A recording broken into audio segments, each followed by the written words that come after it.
Part 3 begins. The royal baby. If you're getting a little bit of movie fatigue at this point, I suggest you get some snacks, take a break, do whatever you gotta do. You can always come right back. The baby's gonna take a nap too. The royal wedding. It's happened.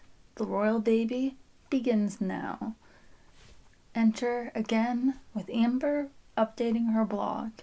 This time, she's in the palace, and she's glamorous and very, presidential or royal or somewhere in between. And she's got a new, golden age of Hollywood haircut, and she's even blonder. She's, really feeling herself as the queen. It's been a whole year since we last saw her, and she's just kind of updating us on the measures that have taken place and how they've been able to actually act on those modernizations that they were hoping to do in the previous movie, but without hurting the economy, and how things have begun to get better, including the fact that they mentioned now that women can become sole rulers of Aldovia. I wonder how many think pieces it took for that to happen. As soon as she's done, at the end of her blog, she's like, and next year is going to be even crazier. And she stands up and she's very pregnant. I wonder if it's bad luck in Aldovia to not have your baby, during the Christmas season or something, because apparently everything in Aldovia has to work around their cult-like appreciation for that 25th day of December. We get to see how the town of Aldovians have been able to welcome their king and queen back with welcome arms. Apparently, what they did last movie was good enough to restore the faith in the monarchy again.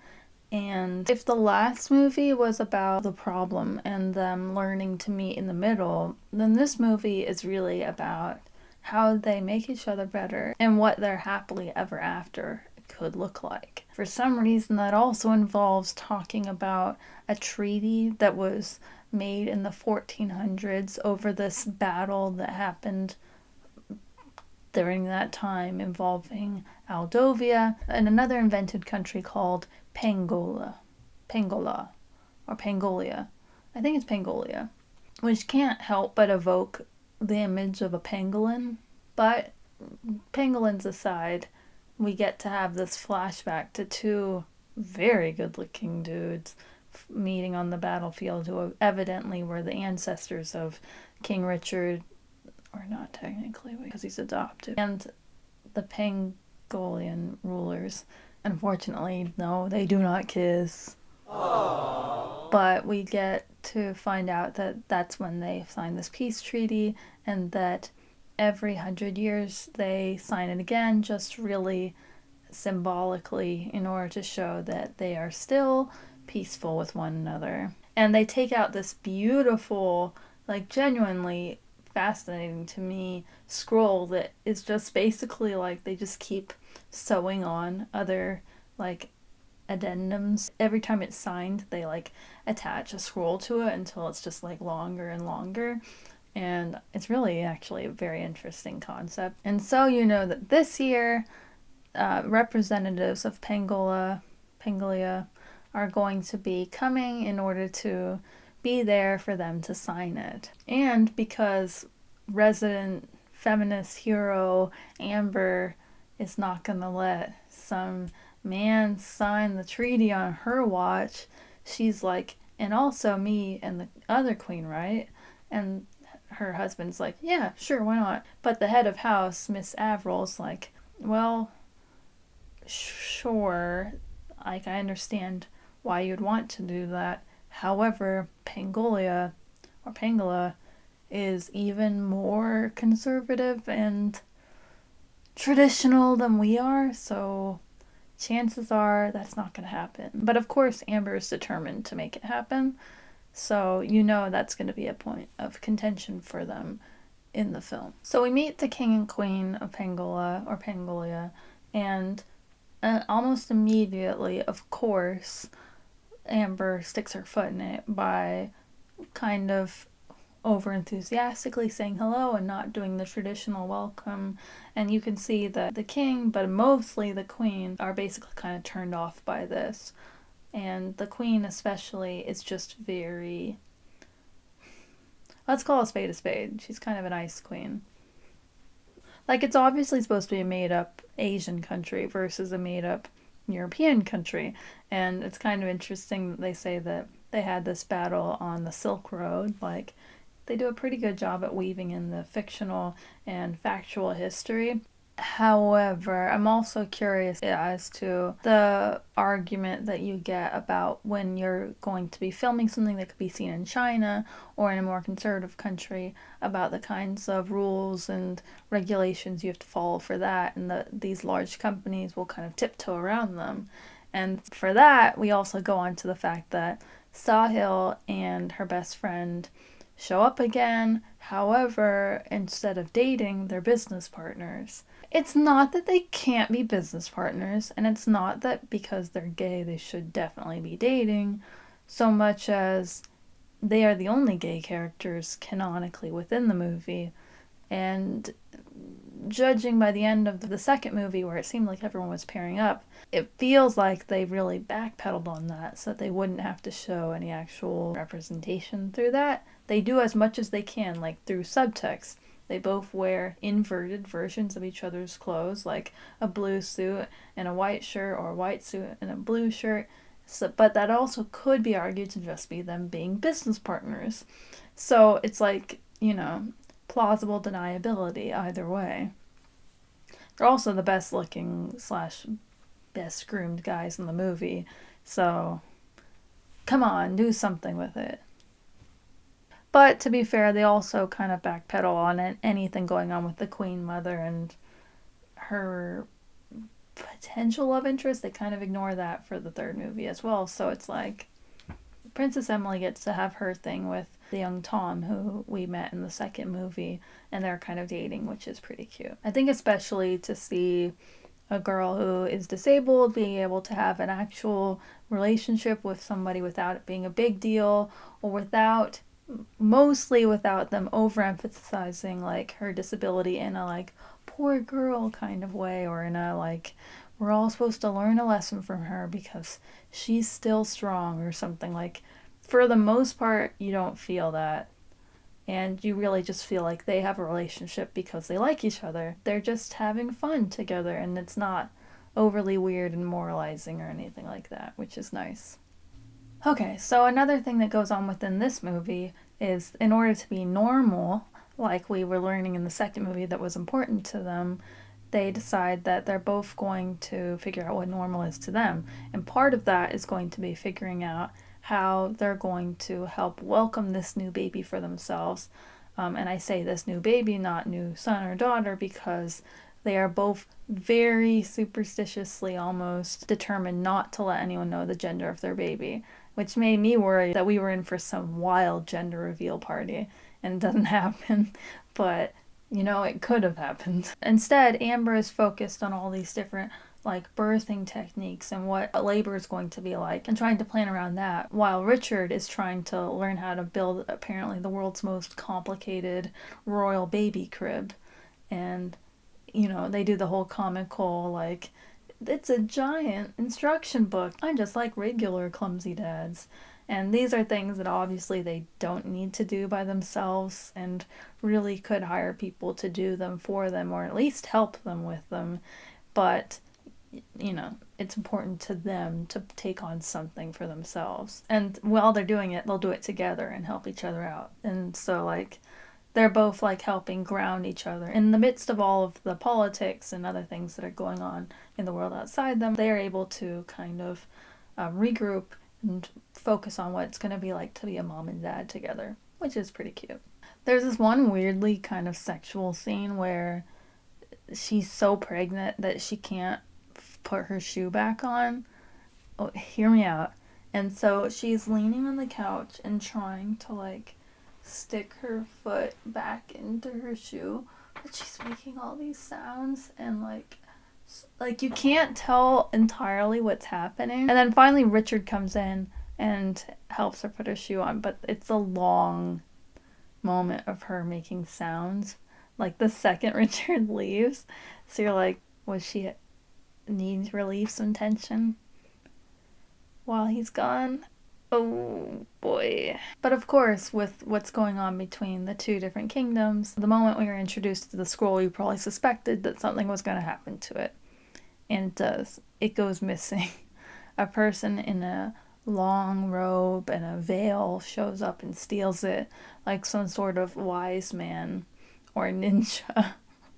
And it's gone.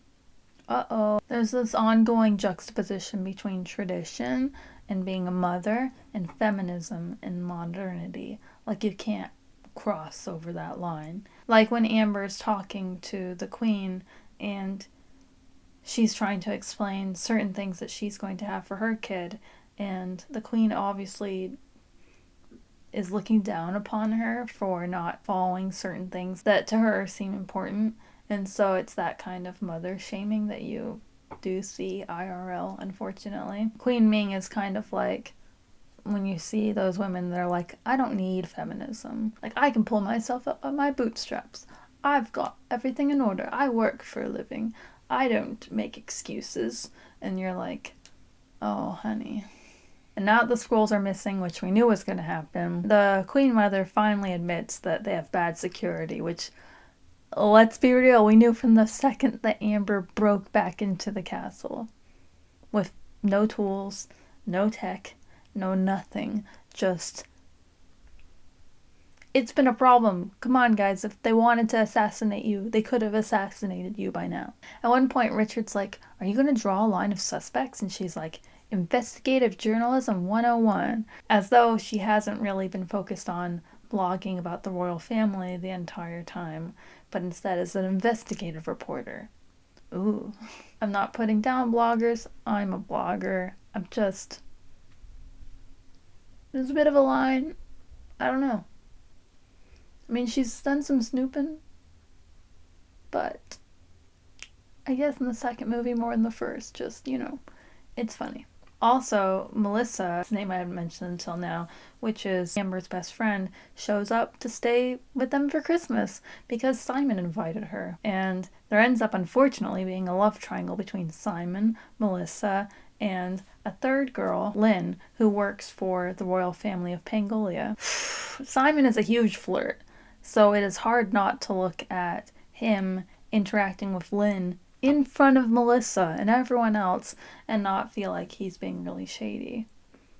However, by this type of movie logic, you can't help but feel like if this is happening in front of her, then chances are it's not what it looks like. But we'll wait and see about that. Amber, of course, tries to give her friend advice about this, but her best friend's like, no, I know him, like we're like in love. And Amber's like, in love? As though, she didn't get engaged to the guy that she knew for a few weeks, but But in the midst of that relationship drama, there's still the point that, by the way, if they don't find the treaty by Christmas, they will technically be at war. And the drama surrounding this is kind of hilarious. My brother and I were watching this together, and we were both like, at war? No, it doesn't count like that. Unless one of you actually wants to go to war, it's not like you're like, well, you know what? It's been fun, but I'm afraid I'm gonna have to kill you. With this sponge that was the closest thing to my hand right now. Sorry, pal. You know what? It's wartime. We can't be friends. I'm gonna have to take out my gun. We're gonna have to do this one-on-one. Okay, stop. And on top of all that, they find in this old historic text, which they end up reading to try to understand the treaty better, that apparently those two old ancestors from the 1400s, that there was a love triangle between them too, and that one of them stole the woman of the other. They ended up putting a curse on the treaty, that whoever breaks the treaty, like whoever's in fault it is that the treaty gets broken, their firstborn child will be cursed. And this is mentioned And they're like, whoa, that sounds bad. And then not that long afterwards, the young Emily goes, that means Amber's baby. And you're like, yeah, uh-huh. And unfortunately, Amber, who as we know is very pregnant, also begins to take stock in the curse. And so we got a little girl, we got a very pregnant woman, and we've got a whole lot of superstition and a whole lot of trouble. And this is another good point in which to ask, why isn't the Queen Mother the Queen? Why isn't she allowed to be in charge? Why is she not ruling? Ah! But even as the treaty's missing, they try to just move on with life. However, like, there's a snowstorm outside, which keeps the, I want to call them the Mandalorians. I'm sorry. There's a snowstorm outside, which keeps the pangolins from being able to leave and to be with their family for Christmas, which apparently they celebrate. So instead, the king ends up helping Richard try to build the crib without the instructions, and you get that kind of, whoops, we're just dads, we don't need directions type moments, which is pretty cute bonding moment, and of course means that the crib falls apart as soon as they're done. But then we find out even more nonsense. As Emily is trying to help solve this case, she ends up talking to one of the heads of house, Mr. Little, who tells her that apparently this document was stolen once before, and that the man who stole it ended up dying in the dungeon, and that he haunts them even now. And now Emily believes not only in a curse, but also in a ghost. Of course, by this point, the Queen of Pangola is beginning to get suspicious, and she and Lynn have begun to wonder if maybe somebody is setting them up. Dun dun dun. But at the same time, speaking of being set up, Melissa has begun to see Simon and Lynn hanging out even more, and there's a part where they look like they might be conspiring against them, and they're saying like, we deserve everything that's coming our way, and it looks real shady. We also get a scene where they're opening presents, and of course they end up with a cute little pair of tiny Converse, so that whatever gender of their baby, they will get to be a little alternative classic little thing just like their mother. I say this as one who wears Converse like 50% of the time. So like, there's this one part where they decide to tell Richard about the curse, and he comes in the room and sees that there's this somber nature going on, and he's like, what's going on? And they're like, sit down, we have something to tell you. And he's like, about the treaty. And she's like, you better sit down. And it doesn't show it, but you can just imagine them being like, so there's this curse. Moving along, the king, as a man, naturally does not believe in such nonsense, while the women do. All of them. So in order to kind of distract themselves from this curse nonsense, they decide to go to the Christmas market, and they bring along their lovely friends from Pangolia with them. And as they go around, it's basically like being face characters at Disneyland. They can't go anywhere without like taking pictures, signing autographs, having a sort of kind of relational thing going on with the ye olde peasants of their town. Kind of like, again, like mayors or small rulers of a small country, I guess. And the Pangolian rulers are watching them and like, it's nice to see them so loved by their people. And the king is like, you should be as loved as that. And she's like, because she's beginning to realize that maybe there is something to be said about co-ruling instead of letting her husband be in charge of everything. But also, maybe she's just the least feminist character in the movie, and maybe we can examine that, or maybe we'll brush right over it. Who knows? It's kind of cool to know that your husband wants to be a feminist and help you out, but you're like, tradition over him. There's this part where the queen of Pangolia's like, you know what? I will try something, while the rest of them are having a cute ice skating moment. And she's like, I'm going to do archery, but is there anyone that could compete against me? And you naturally think, yeah, Emily. She's like Merida. But instead, they're like, oh, we have a champion. And they pull aside Amber, and you're like, oh no, someone's gonna die. And instead, Amber finally hits the bullseye, but only when she hears news that the treaty is still lost. And she hits it and then immediately faints. Girl power. After that, she's taken back to the palace and preparing to have the baby. But as she's laying down, she's still trying to figure out, okay, who stole this treaty? Who has the most to gain from stealing it? What is going on? And she stands up and begins to pace like she's going to do a Miss Marvel type scene. But instead, that's when the baby starts to come. In spite of all of her preparation to have the baby, all of the different techniques she's been having, and the doula, it's supposed to be on her way. This is, a couple of weeks early, and so she's gotten in her car and she's driving down the snow, and an owl flies in front of her and almost kills her, and she drives into a snowdrift, which is apparently like the same thing as driving into a wall, though miraculously she remains uninjured. She is trapped in the snow.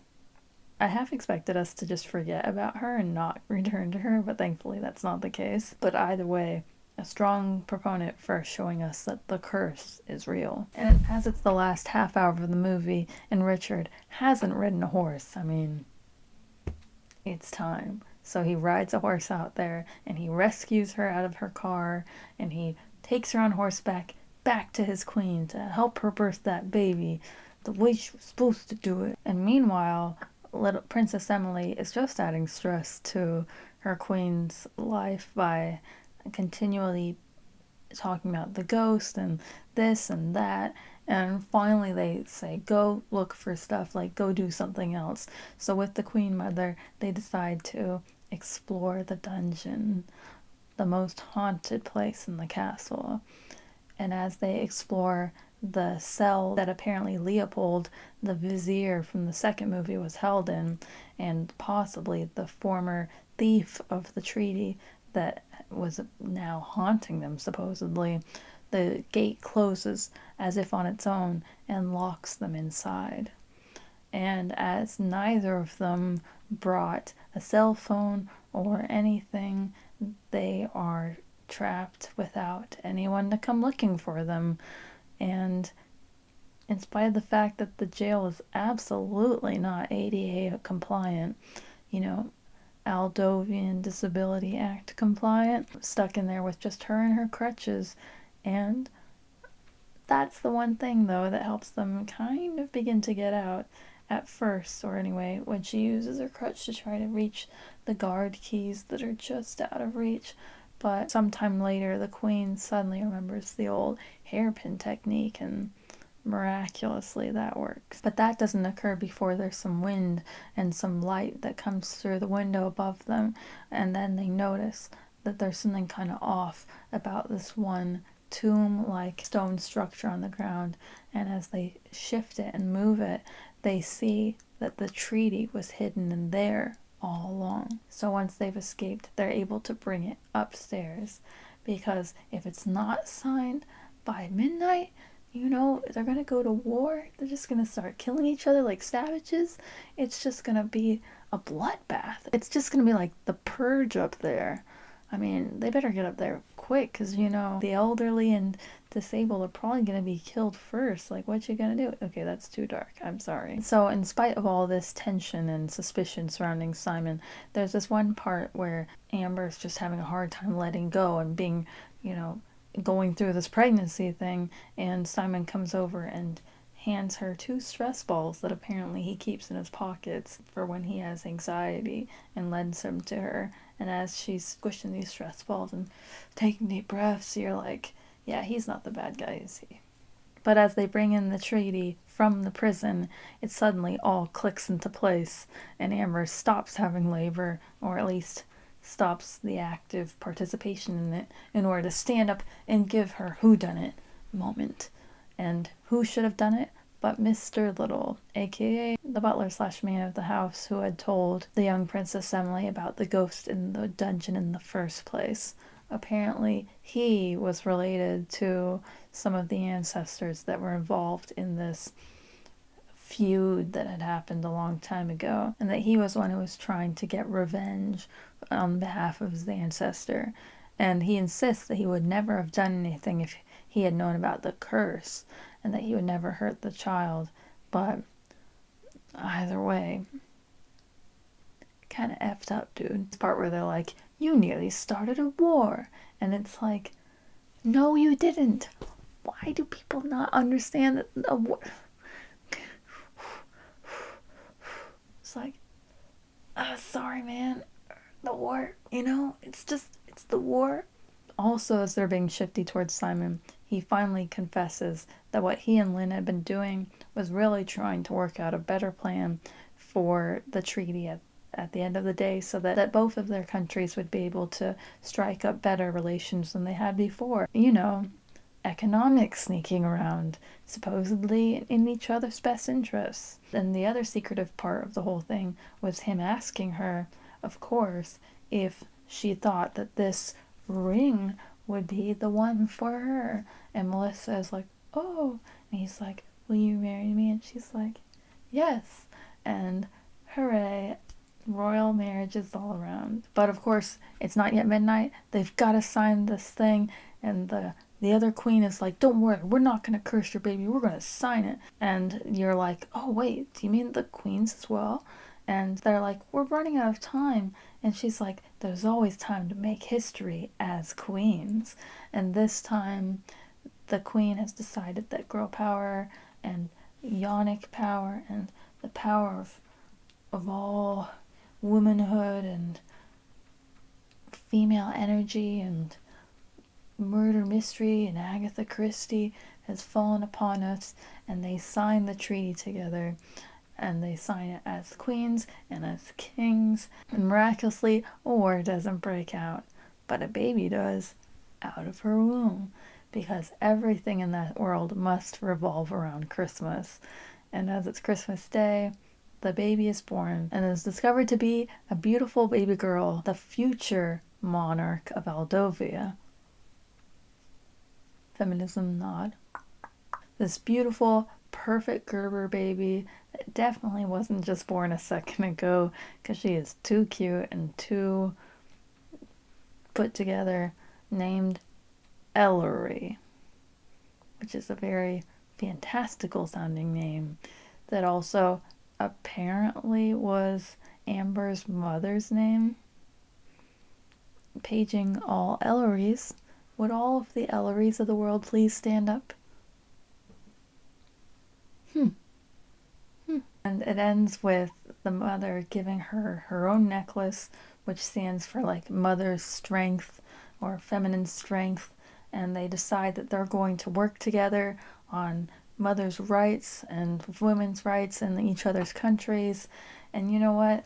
As much as I've been mocking it a little bit, I think that that's actually very cool and very important. And you know what? Good for them. Good for her. I'm totally down for that. And with all of the most important parts of their lives having revolved around Christmas thus far, the Christmas Prince becoming the Christmas King in the first film, and the Christmas King making his future wife his Christmas Queen in the second film, and the Christmas King and Queen having their Christmas Princess in the third film, I think that's about as satisfying an ending as you could expect. Now, I am totally interested to hear what your favorite parts of this series was, if you've seen it, or if you were maybe a little cynical about it as well. I'm down to talk about any or all aspects of it, about the interesting diversity going on in the film, or lack thereof, the blogosphere that exists there, the power of her 20,000 likes on that one post. My God. Aldovian economics and, unions or lack thereof, girl power, the lack of ADA compliance in most of the country, in spite of the fact that they have a princess who really could probably use a ramp here or there, or really just anything. I jest, but it's something we've come to enjoy together. I'm willing to talk about any part of it. So happy holidays, and I hope to see you all real soon. Should we practice our queenly wave? Oh, wrong princess movie. It's no Princess Diaries. Like, am I allowed to say that? Am I allowed to say that?